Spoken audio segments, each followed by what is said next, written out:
నమస్తే. పౌనపుణ్యం కలిగిన శక్తి రూపాలు ఒకదానికొకటి ఆకర్షించబడతాయి. దీనినే ఆకర్షణ సిద్ధాంతం అంటారు. ఒకే పౌనపుణ్యం. మరి పౌనపుణ్యం అంటే ఏంటిది? సృష్టి లోపల ప్రతి ఒక్క అణువుకు ఒక ఫ్రీక్వెన్సీ ఉంటుందండి. ఫ్రీక్వెన్సీ అంటే వేగం కానీ తక్కువ కానీ ప్రతి ఒక్క దానికి ఒక్కొక్క పౌనపుణ్యం ఉంటుంది. ఏ పౌనపుణ్యం కలిగిన అణువు ఒక వస్తువు అదే పౌనపుణ్యం కలిగిన వస్తువుతోని కనెక్ట్ అవ్వడం జరుగుతూ ఉంటుంది. మరి ఈ ఆ విధంగానే మనం ఫస్ట్ తెలుసుకున్నాం కదా, విశ్వం లోపల నీరు, భూమి యొక్క అణువులు అన్ని విషయం లోపల పరమాణువు లెక్క విలీనమైనవి.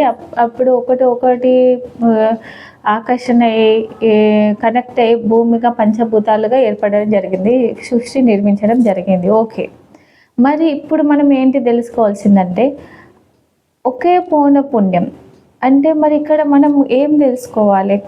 మన విచారానికి కూడా, మన విచారం, ఒక థాట్, ఒక భావం ఏదైతే మనం చేస్తూ ఉంటామో అదే పౌనపుణ్యం కలిగిన విచారానికి రెండు కనెక్ట్ అవుతూ ఉంటాయి. అదే ఆకర్షణ అవుతూ ఉంటుంది. అదే మన ఏది మనం విచారం చేసినామో అదే పూర్ణపుణ్యంతోనే విచారానికి కనెక్ట్ అయ్యి అదే మన జీవితం లోపల జరిగే అవకాశం ఉంటుంది, జరుగుతూ ఉంటుంది.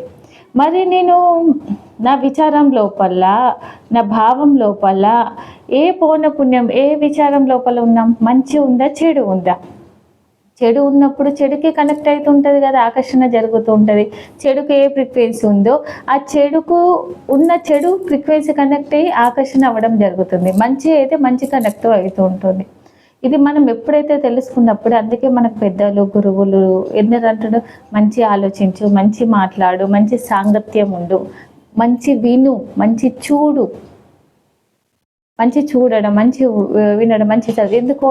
ఎందుకోసం అంటే మంచి ఆలోచనలు మనకు మంచి థాట్ రావడం వల్ల మంచికి అదే ఫ్రీక్వెన్సీకి మనకు కనెక్ట్ అయ్యి మన జీవితం లోపల మార్పు జరుగుతుందని వీళ్ళు మనకు ఎంతోమంది గురువులు ఈ విధంగా మనకు బోధించడం జరిగింది. అందుకే మనకు భగవంతుని ఒక స్మరణ చేయడం, రామ అనడం, కృష్ణ అనడం, జపం చేయడం, శివుణ్ణి ఏ మంత్రమైన ఉచ్చారణ చేయడం, అంటే ఈ ఉచ్చారణ చేయడం ఓళ్ళతో మనం ఫ్రీక్వెన్సీతో కనెక్ట్ అవుతున్నాం.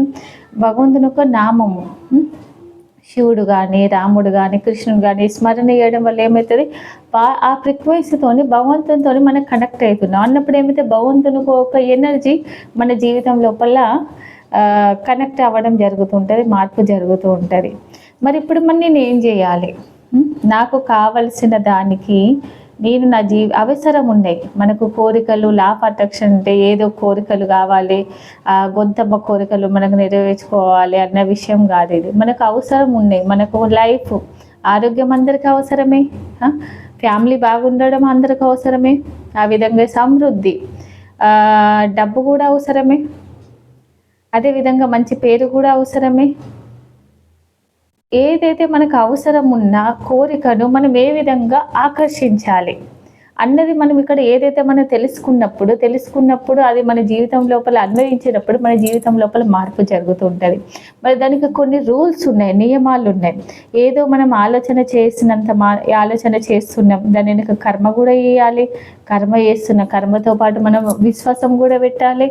విశ్వాసంతో పాటు మనం ఒక కోరిక ఏ విధంగా తీసుకొని ఆ కోరికను ఏ విధంగా మనకు ఉండాలన్నది మనకు సారు చెప్పిన ఏంటిది, సాగర్ సింధూర్ సారు, అరుణాచలము సార్ యొక్క బుక్స్ రచయిత. ఆయన యొక్క బుక్స్ లోపల నుంచి మీకు బోధించడం జరుగుతుంది. వారి యొక్క పర్మిషన్తో నేను నాకు ఈ అవకాశం దొరికింది, దానిని సద్వినియోగం చేసుకోవాలని వారికి కృతజ్ఞత చెప్తున్నాను.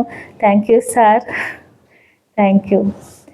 అయితే వారు ఏ విధంగా ప్రతి ఒక్క ఈ లా ఆఫ్ అట్రాక్షన్ పనిచేసేందుకు కొన్ని రూల్స్, నియమం అవి మనం అదే విధంగా పాటించిన అవుతుంటే మన జీవితం లోపల సమృద్ధి కానీ, ఆరోగ్యం కానీ, కుటుంబ సౌఖ్యం, కీర్తి అన్ని విధాల ఆకర్షించే అవకాశం మనకు దొరుకుతూ ఉంటుంది.